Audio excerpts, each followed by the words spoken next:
तो भगवान श्याम धीरे धीरे पीछे के पांव से चलते हैं कि देखे मां कितनी देर देखती है। मां दधि मंथन कर रही है, कृष्ण को देख रही है, देखते ए जाना मत रे। उन्होंने कहा नहीं जाओ।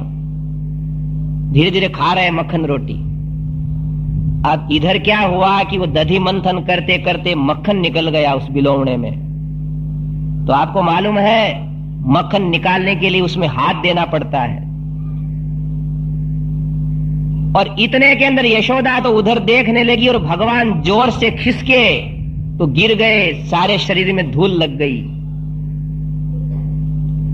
धूली भरे अति शोभित श्याम जूत सी बनी सिर सुंदर चोटी, खेलत खाते फिरे अंगना पग पेंजनी बांधी है पीरी कचोटी। माँ ने कहा तू भग गया क्या? बोले हो अम्मा। और धीरे धीरे घूम रहे हैं वहां, रसखान को दिख रहे हैं। वाछवी को रस खान विलोकत लाजत काम कला निधि कोटी। और उसी समय कौवा आया, काग को भाग बढ़ो सजनी हरी हाथ से ले गयो माखन रोटी, हाथ से ले गयो माखन रोटी।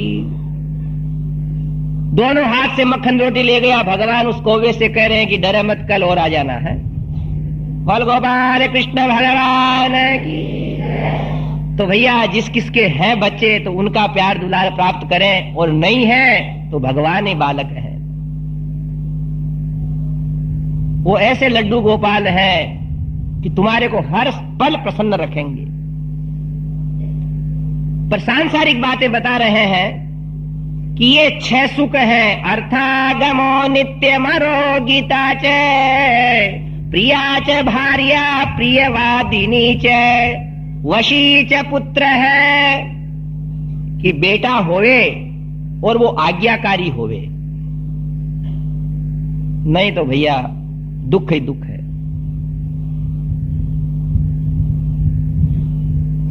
आप भी पुत्र हैं, आज्ञाकारी पुत्र बने। और पुत्र वही है जो आज्ञाकारी हो तो ही सुख है, नहीं तो माता पिता कह देते हैं कि हे भगवान ऐसा बेटा फिर मत देना किसी दूसरे को भी।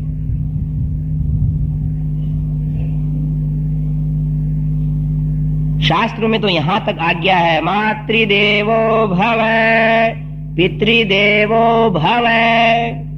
और कैसे पुत्र होना चाहिए ये तो रामायण के अंदर स्पष्ट रूप से आगे प्रस्तुत होगा। पुत्र होवे और आज्ञाकारी होवे तो व्यक्ति को सुख ही सुख है। वो पिता प्रसन्न रहता है कि मेरा बेटा है। और भैया आज्ञाकारी नहीं होने से तो समस्या ही समस्या है।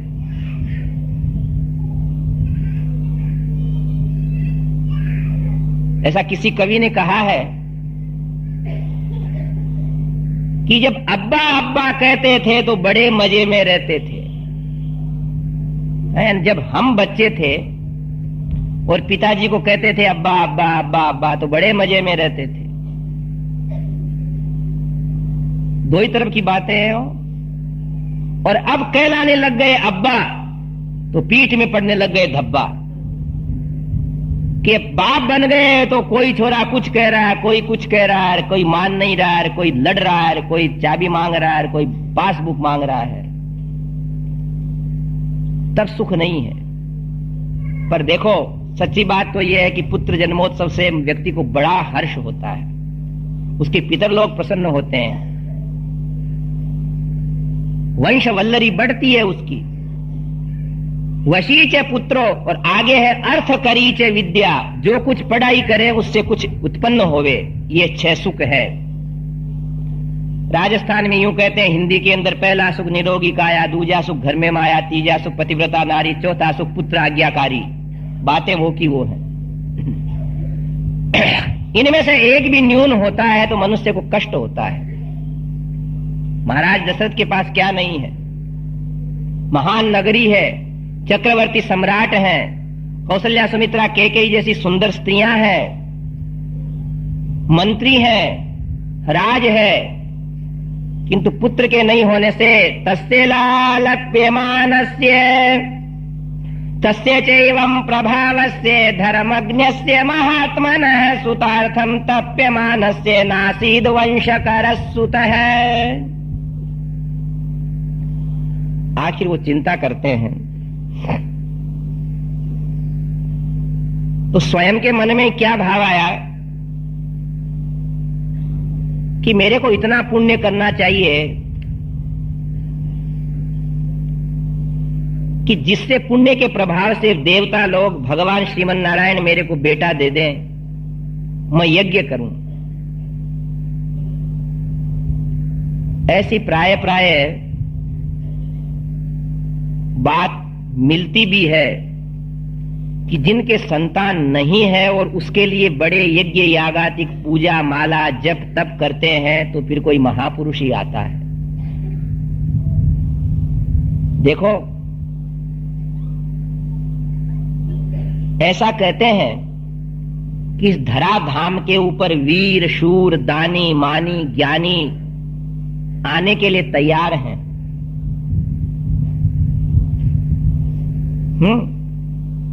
पर वो भी माता पिता को ढूंढते हैं कि हमारे योग्य कोई माता पिता भी हैं कि नहीं।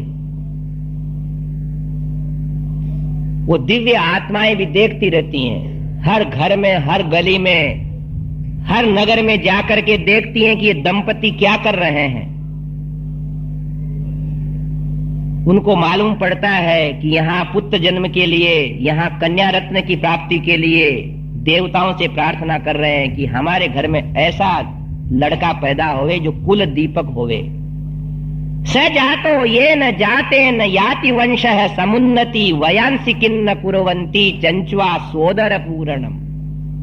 उसका जन्म लेना है कि जो वंश की विख्याति कर दे।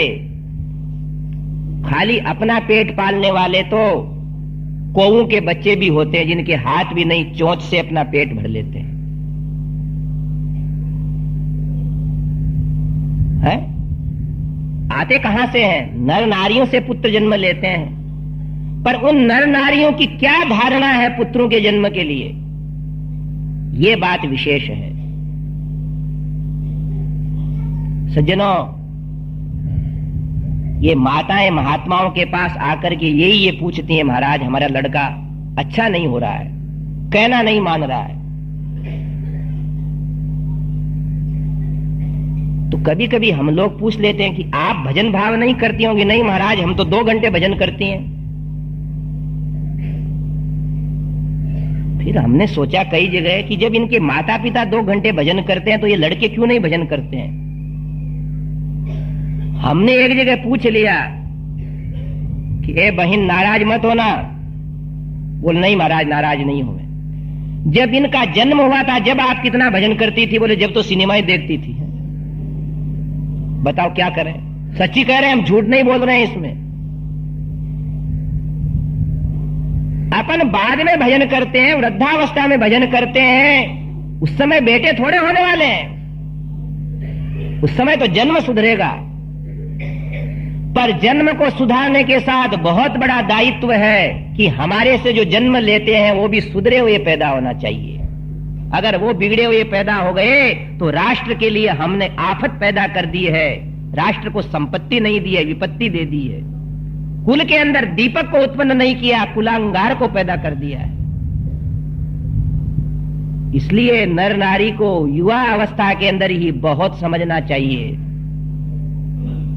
नहीं तो फिल्मी गाना गाते गाते, सिनेमा देखते देखते, इधर उधर शहरों के अंदर, कश्मीर ऊटी में घूमते घूमते चंचल चित्त की अत्यंत मलिन भावनाओं के साथ संतानों का जन्म हो जाएगा तो क्या करेंगे? वो आपसे लड़ेंगे, भिड़ेंगे, कटु बोलेंगे, अपवाद करेंगे, अपमान करवाएंगे।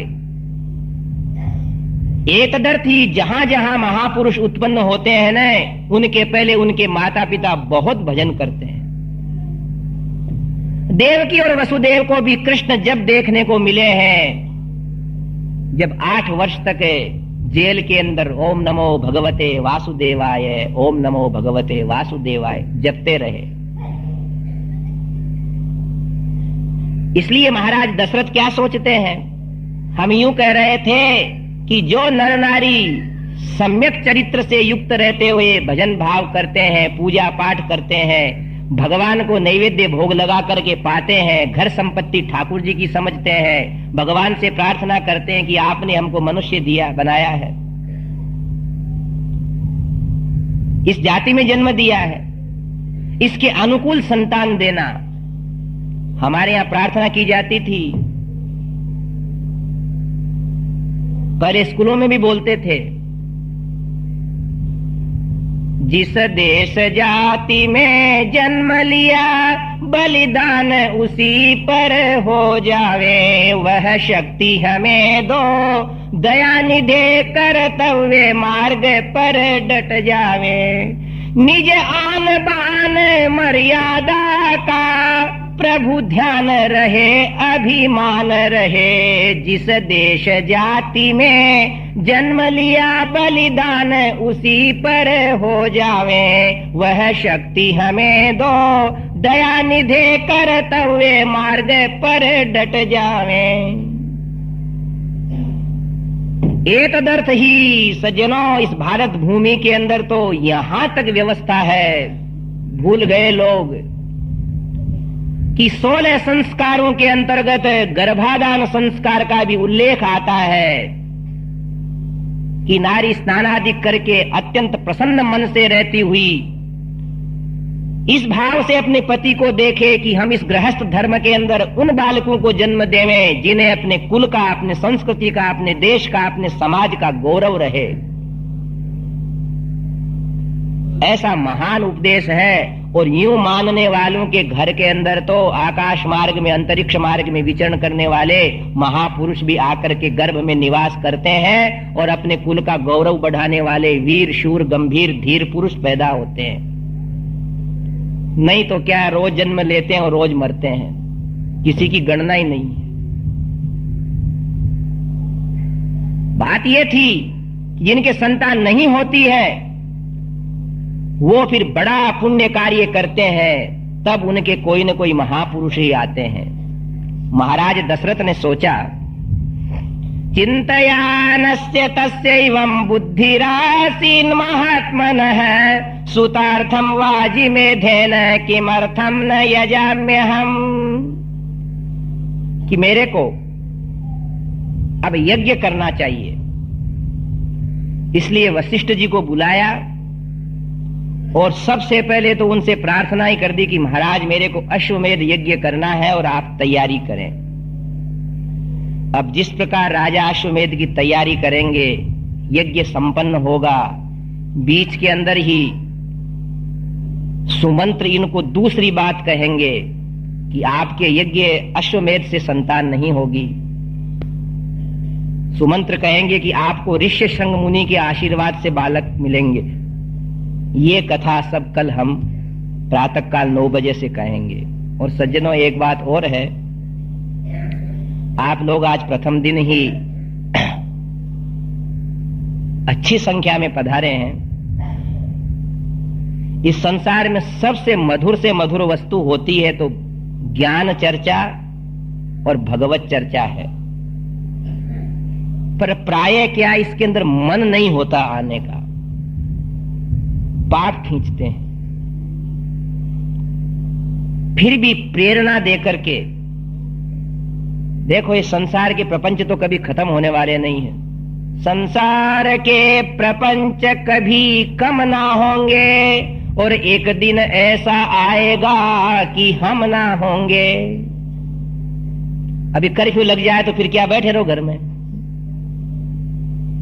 कोई बीमारी आ जाए तो बैठे रहो, कंप्लीट बेड रेस्ट। इसलिए किसी प्रकार समझा बुझा करके अपने साथियों को लेते हुए आना। एक दिन तो आज परिपूर्ण हो गया, अब 8 दिन रहे हैं। और दूसरी बात क्या है कि व्यवस्था में सहयोग देना, आप लोगों का आना बैठना विराजना, और भी कई व्यवस्थाएं जो व्यवस्थापक है उनसे पूछना। ऐसे आयोजनों के अंदर है जो कुछ हम सहयोग देते हैं वो अपने सही कमाई है, नहीं तो पान बीड़ी सिगरेट में जा रहा पैसा हो। तीसरी बात, भगवान के नामस्मरण में रहना। यहां से जाने के बाद सीताराम सीताराम सीताराम जय सीताराम, अयोध्या कथा सुनने का यही फल है कि भगवान सीताराम जी के चरणारविंद का ध्यान करना। सीताराम चरण रति मोरे, अनुदिन बढ़हु अनुग्रह तोरे। धर्मन अर्थन काम रुचि, पदन चहु निर्वाण। जन्म जन्म रति राम पद, यह वरदानन आन। भगवान सीताराम जी की मंगलमय मनोहर झांकी को हृदय में धारण किए हुए आगे कथाएं आएंगी हो, जिनमें राम ही राम दिखेंगे।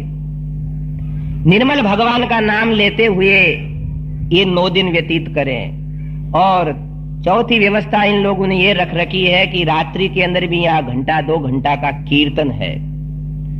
जो लोग गोरेगांव में रह रहे हैं, आसपास रह रहे हैं, देखो सज्जनों, सच पूछो तो कीर्तन ही कलयुग में फल है। वो भगवान कृष्ण के जमाने में एक नाई था, तो जहां कीर्तन होता वहां चला जाता, और जाकर के झांझ मंजरे लेकर के गाने लग जाता, तो उसको सुध ही नहीं रहती कि कितने बज गई। सुबह सुबह राजा की हजामत करने जाना था उसको, और यहां कीर्तन के अंदर ही 6 बज रही है। भगवान वैकुंठनाथ देखते हैं कि अरे ये तो कीर्तन कर रहा, और राजा अगर आज ये हजामत करने नहीं जाएगा तो इसको गांव से निकाल देगा। राजा क्या रजोगुणी रहते हैं, हट जाओ। और ऐसा कहते हैं, तपेश्वरी सो राजेश्वरी और राजेश्वरी सो नरकेश्वरी। तप करता उससे राजा बनता, राजा बनने वाले को नरक जाना पड़ता है, क्योंकि वो मनमाना काम करता। भगवान ने सोचा बेचारे को इसको निकाल देगा राजा, इसके 5-7 बच्चे बच्ची हैं, पत्नी है। बोलिए भक्तवत्सल भगवान की। वैकुंठनाथ भगवान खुद ही नाई बने। वो सामान उठाया, प्रेम विवश नृप शीस सवार्यो, आप बने हरि नाई सबसे ऊंची प्रेम सगाई। वो तो राधे गोविंद भजो, राधे गोविंद भजो, राधे गोविंद भजो, राधे गोविंद। इधर भगवान उस राजा की हजामत करने लगे, मालिश करने लगे, तो उसके इधर मालिश करें तो वो इधर सो जावे। भगवान का हाथ क्या पूछते हो? इधर मालिश करें तो सामने सो जाए, ललाट मसले तो चित्त सो जाए। अरे क्या हो गया? बोले आनंद आ गया। यूं करते करते, हजामत करते करते भैया वो तो नहाना तो भूल गया और सो गया वापिस वहां। भगवान के कर कमलारविंद से स्पर्श होने वाला व्यक्ति सुख से, नींद से नहीं सोएगा तो कौन सोएगा? भगवान चले गए। उसको 8-9 बजे नाई को याद आया कि अरे भजन ही कर रहा हूं, राजा की हजामत करने जाना है, तो अपना सामान लेकर के चला। और उधर राजा जग करके कंठा निकाल के कहता कि आज तेरे को ये इनाम में देता हूं।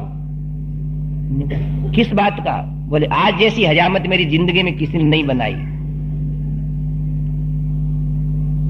नाई देखता, क्या बात हुई, हजामत बन गई आपकी? बोले तू ही तो आया था। उसके बाद वो नाई वापस घर नहीं गया। कीर्तन की भक्ति से उसका उद्धार हो गया। इसलिए संसार के अंदर सज्जनों यहां कुछ नहीं रहना है। आए थे हरि भजन को और ओटन लगे कपास। ये संसार फूल से मर को सुओ देख लुभायो। मारी चूंच निकल गई रुई, सिर धुनी धुनी पछतायो रे भजन बिना बावरे। थारो हीरो सो जन्म गमायो रे भजन बिना बावरे। ये भजन करने का योग आया है। दिन में कथा सुनो, सायंकाल अपने आप को बड़े नगर की समस्याओं से बचाते हुए, सुरक्षित रहते हुए भगवान के सत्संग भवन में आकर के कीर्तन करो। इस तरह से समय को व्यवस्थित करो कि थकान भी नहीं आवे, रात में नींद भी आवे, नहीं तो दिन में सोओगे मेरे या फिर समय।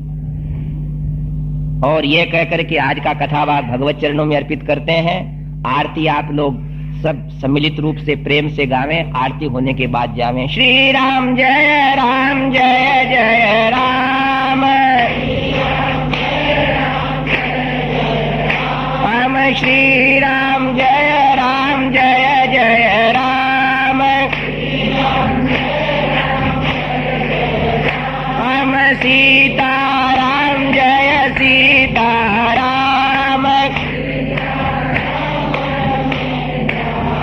राम जय रघुनंदन जय सिया राम, जानकी वल्लभ सीताराम,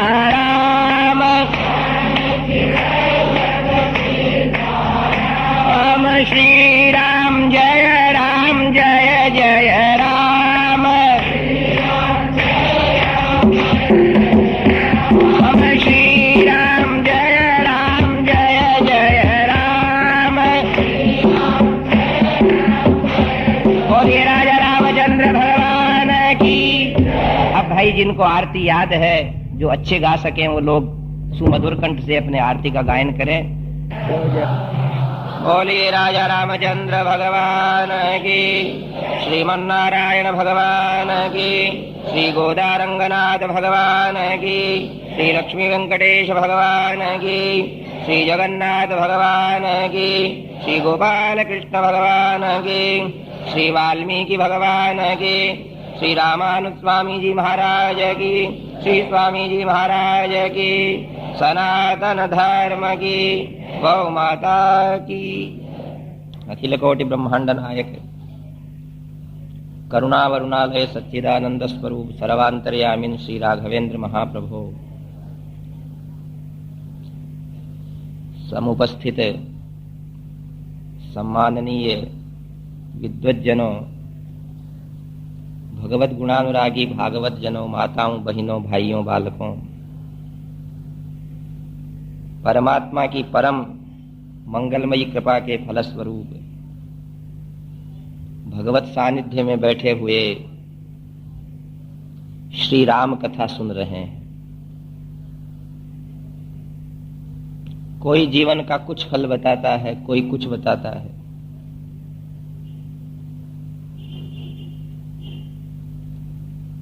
पर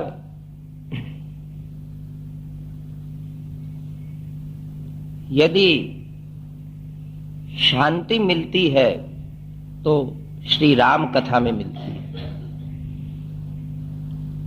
देखो वेदों में क्या लिखा है, उपनिषदों में क्या लिखा है, ओम शांति शांति शांति ही। जीवन का लक्ष्य कि उसको समाधान चाहिए, संतोष और शांति, सुख। कहीं घूमो,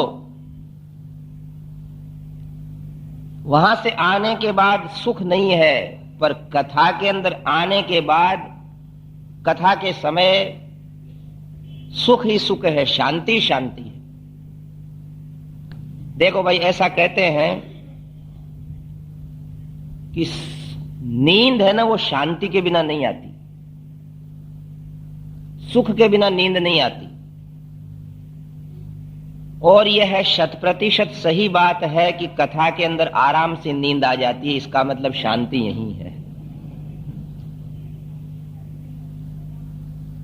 कोई कहता कथा में क्या मिलता है, तो हम तो यही कहते हैं सुख की नींद मिलती है, शांति मिलती है,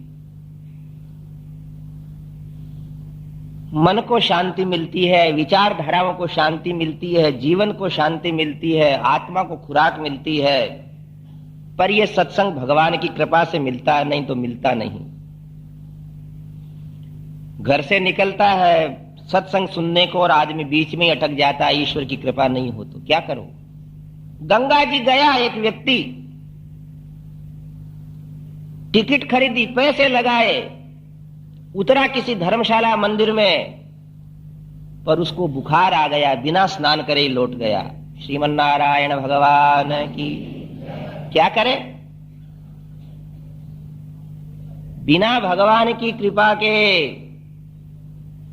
पड़ोस में रहते हुए भी कथा सुनने को नहीं आ सकते। शंख बज रहे हैं, जय जगदीश हरे हो रहा है, लोग दौड़े दौड़े मंदिर जा रहे हैं और पड़ोस में बैठा व्यक्ति रेडियो सुन रहा है, क्योंकि उसमें भगवान की कृपा नहीं है। उसकी मां कहती है, बेटा जा रहे, दूर दूर से लोग दर्शन करने आते हैं, तू घर पे ही बैठा है। बोले चुप रह, मेरे को नहीं जाना। इसको कहते हैं बिना भगवान की कृपा के कुछ मिलता नहीं। हरिद्वार गए, गंगा के लिए गए, पर बुखार आ गया, आचमन भी नहीं कर सके। इसलिए आप जितने भी लोग आए हैं, ऐसा समझें कि भगवान की अवश्य कृपा है, जिससे हम राम कथा के समक्ष विराजमान है। कानों के अंदर राम कथा सुनाई दे रही है। इससे बड़ा अमृत क्या है? कनक कटोरो इमरत भरियो, पीवत कौन नटे, मेरो मन राम ही राम रटे, मीरा को मन राम ही राम रटे। कब अवसर आता है? राम रटने का कभी कभी अवसर आता है, नहीं तो आदमी रेल में बैठा हुआ, मोटर में बैठा हुआ सोचता है हाय धन हाय धन हाय धन हाय धन है। सब सोच लो अपने अपने।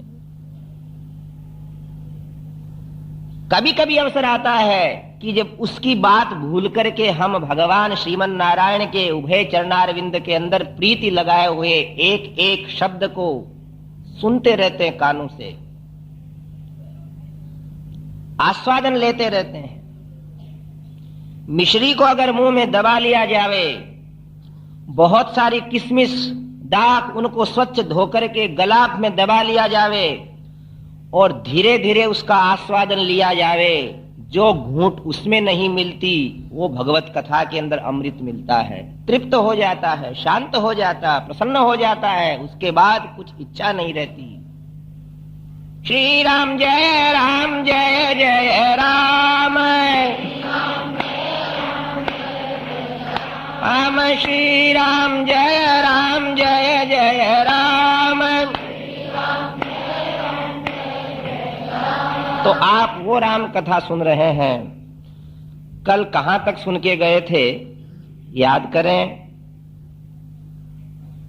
भगवान श्री राम के जन्म की कथा आज सुनेंगे, ऐसा कह करके आपको यहां से विदा किया था।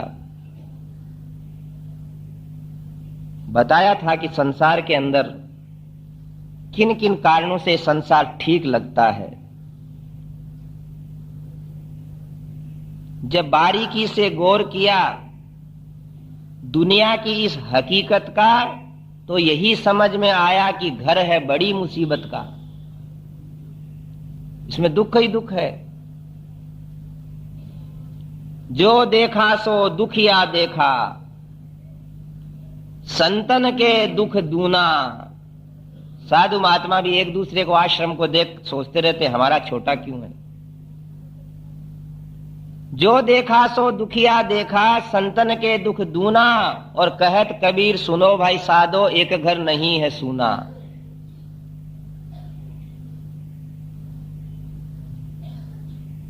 सब जगह दुख ही दुख है।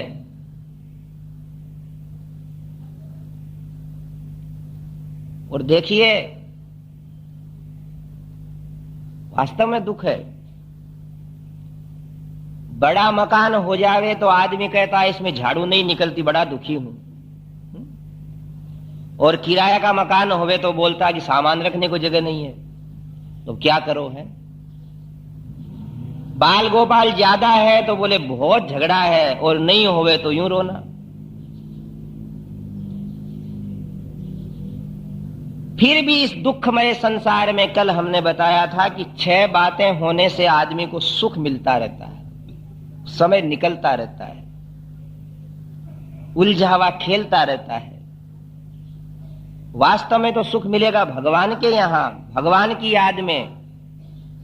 जैसे छोटा बालक होता है ना, तो मां की याद आते से ही रोता है। मां को बहुत सारे काम करने हैं घर के, इसलिए मां क्या करती है, उसके सामने खिलौने डाल देती है। कांच की गोली डाल देती है, खुणखुणिया बजाने का डाल देती है, छोटे मोटे गुड्डी गुड्डा डाल देती है। तो लड़का उसको देख करके यूं मचल जाता है, खेलने लग जाता है।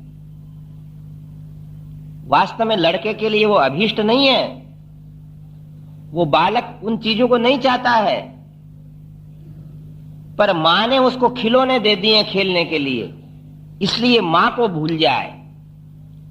एतदर्थ संसार के अंदर धन, पुत्र, पत्नी, पति, मकान, दुकान, ये खिलौने दे दिए कि उसमें उलझे रहे हम, ऊठ बंदा और वही धंधा, भगवान से दूर होते रहे।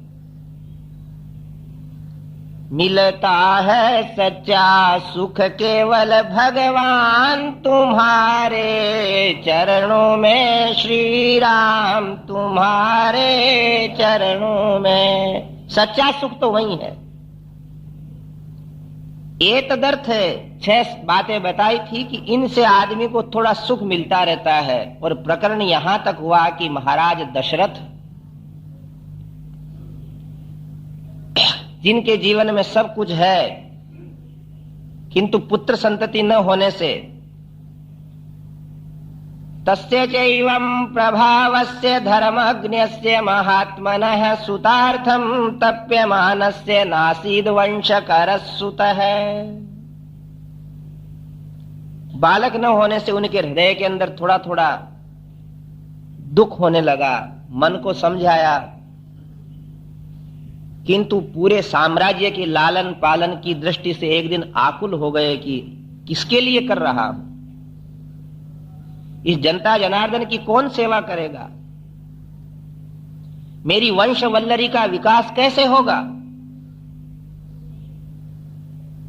उन्हीं दिनों में एक ऐसी घटना हो गई, श्री राम जय जय राम, हम श्री राम जय जय राम, कि एक दिन वशिष्ठ जी अपने घर पहुंचे। भक्त लोग ऐसा कहते हैं। घर पहुंचे तो वशिष्ठ जी के भी एक लड़का था। उनने पूछा, पिताजी आप रोज रोज कहां जाते हैं? उनने कहा, बेटा मैं मेरे शिष्य महाराज दशरथ के यहां जाता हूं। भले आदमी गुरुजन लोग आशीर्वाद देने वाले घर आते रहते हैं तो ठीक रहता हो। सोच लेना कि आपके घर में गुरुजन महात्मा सत्पुरुष आते हैं कि नहीं, और नहीं आते हैं तो घर की समस्याओं का अंत नहीं है, समस्याएं रह जाएगी।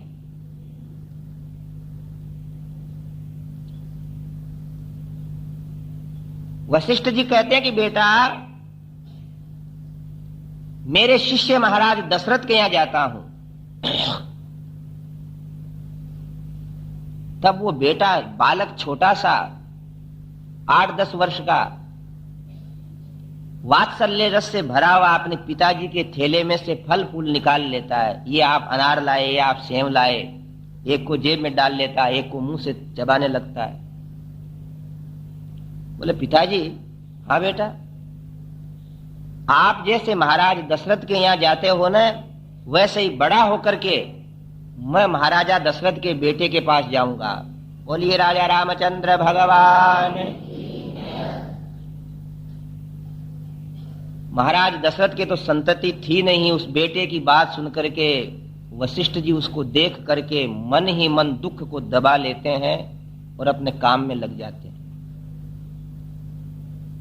कि मेरे नादान बच्चे ने आज मेरे हृदय के अंदर दुखने वाले दर्द के ऊपर हाथ रख दिया है।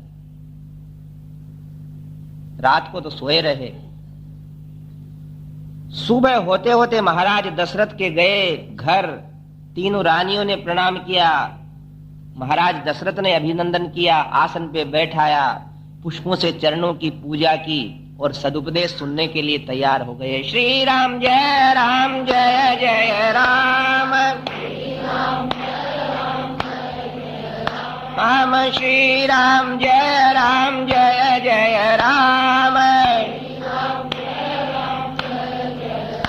बोलिए रामचंद्र भगवान की।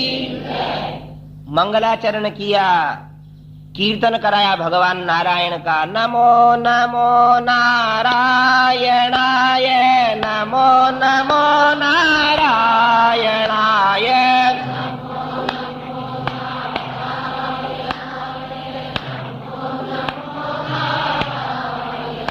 ये नमो नमो नारायणाय, नमो नमो नारायणाय,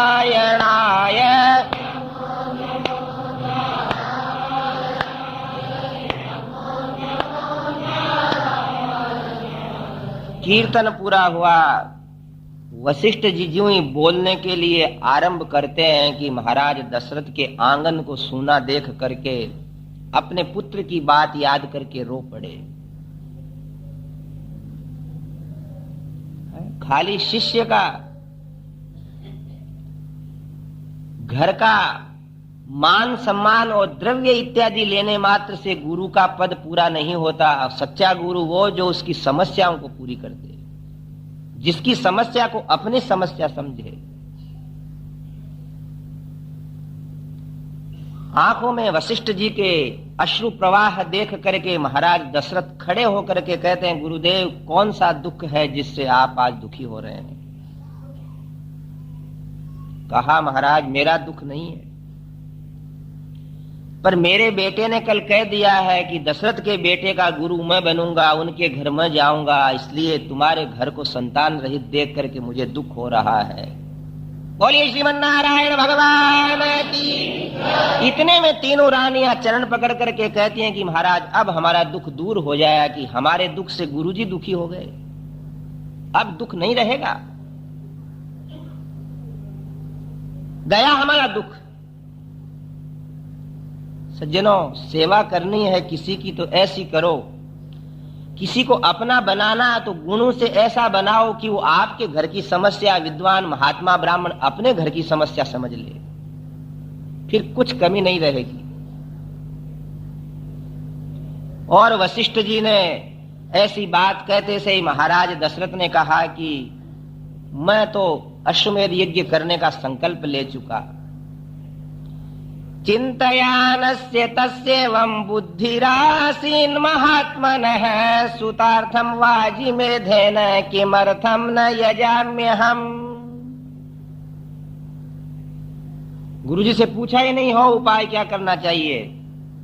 सुयज्ञ वामदेव जाबाली काश्यप इन सब मंत्रियों को बुलाया, विद्वानों को बुलाया और कहा कि मुझे अश्वमेध यज्ञ करना है।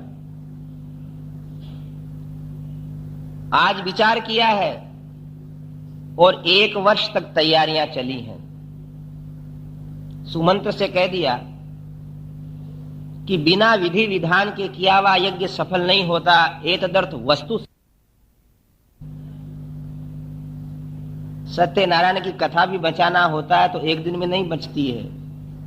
अन्न लाओ, शुद्ध करो, घृत लाओ, संविदा इकट्ठी करो, विद्वान को बुलाओ। देखो सज्जनों, यज्ञ यागादि का क्या अर्थ है? पूजा। हमारे परिश्रम से अर्जित वित्त से वस्तुएं ला करके भगवान को साक्षात समझ करके उनके अर्पण करना, यही यज्ञ है। उसमें भगदड़ मत करो। ये लो पंडित जी 500 रुपए तुम जानो और तुम्हारी कथा जाने। श्रीमन नारायण भगवान की है। बेटी के विवाह की, बेटे के विवाह के कपड़े और गहने लाना है जब तो कलकत्ता जाओगे, बड़ी तैयारी करोगे। कपड़े लत्ते खरीदना, ड्रेस खरीदना है तो खुद जाओगे। और यज्ञ यागादिक पाठ पूजा का काम तो पंडित जी को पैसे दे दिए, बस। श्रद्धा नहीं दिखती उसमें। महाराज दशरथ खड़े होकर के सुमंत्र से कहते हैं कि भाई देख, मैं स्वयं देखने आऊंगा, पर आप सारी वस्तुओं का संग्रह करो। सरयू के उत्तर तट के ऊपर बहुत बड़ा यज्ञ मंडप बनाना चाहिए। सारे राजा महाराजाओं को आमंत्रण दो और 1 वर्ष बाद अपन ये यज्ञ शुरू करेंगे। एतत् श्रुत्वा रहः सूतो राजानम् इदमब्रवीत् श्रूयताम् तत्पुरावृत्तम् पुराणे च मया श्रुतम्। वशिष्ठ जी पधार गए, यज्ञ की सामग्री एकत्रित की जाने लगी, और जब दशरथ अकेले बैठे थे तो सुमंत्र पास में आए। महाराज दशरथ को अभिवादन किया। ऋत्वग्भिरुपदिष्टोऽयं पुरावृत्तो मया श्रुतः सनत कुमारो भगवान् पूर्वं कथितवान् कथां गोविंद हरे गोपाल हरे हे जय जय प्रभु दीन दयाल हरे जय हे गोविंद हरे गोपाल हरे हे जय जय प्रभु दीन दयाल हरे। बोलिए सनत कुमार भगवान की। सुमंत्र महाराज दशरथ के पास नीचे आसन पे बैठ करके कहते हैं, महाराज मेरी प्रार्थना है एक। क्या प्रार्थना है? कि यज्ञ करने की आपने जो बात कर ली वो तो बहुत अच्छी बात है, पर मैंने सनत कुमार महात्माओं से एक बार आपके जीवन की बहुत बड़ी गाथा सुनी है। देखो, सुमंत्र अयोध्या के अंदर वशिष्ठ जी से छोटी उम्र वाला फिर यही है, महाराज दशरथ से भी बड़ा है। क्या कथा सुनी? देखो, आज इन ऋषियों का नाम आया सबसे पहले सनत कुमार का। सनक सनंदन सनातन चौथे सनत कुमार, ब्रह्मचर्य धारण किया हुआ प्रथम अवतार। अवतार है ये। ब्रह्मा जी के मन से ही उत्पन्न हुए और उत्पन्न होते से ही इनसे कहा कि तुम सृष्टि का पालन करो, विकास करो। इनने कहा नहीं, हम तो निवृत्ति मार्ग का आश्रय लेंगे, संसार को छोड़ने की चेष्टा करेंगे। ब्रह्मा जी को बुरा भी लगा। हम समस्त लोगों के पूर्वज हैं ये सनत कुमार। आज भी तर्पण इत्यादि करते हैं तो बोलते हैं सनत कुमार। 4 हैं, सनक, सनंदन, सनत कुमार और सनातन। सनकादय तृप्यंताम आज भी बोलते हैं। और सज्जनों, इनके रहस्य की एक बात और है कि ये सदा 5 वर्ष के ही बने रहते हैं। तो क्यों बने रहते हैं? इनसे पूछा कि आप ऐसे कैसे बने रहते हैं, परिवर्तन क्यों नहीं आता आप में? तब वो कहते हैं कि हम उस अजन्मा, उस जगदीश्वर, उस जगन नियंता, उस अखिलेश नारायण का वह परम पवित्र नाम हम दिन रात जपते हैं। वो क्या? हरि शरणम हरि शरणम हरि शरणम हरि शरणम हरि शरण।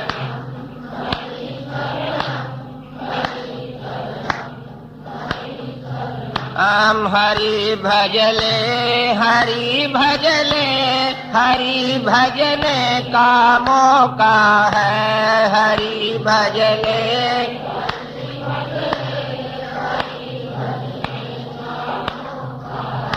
हरि भजले हरि भजले हरि भजने का मौका है। हरि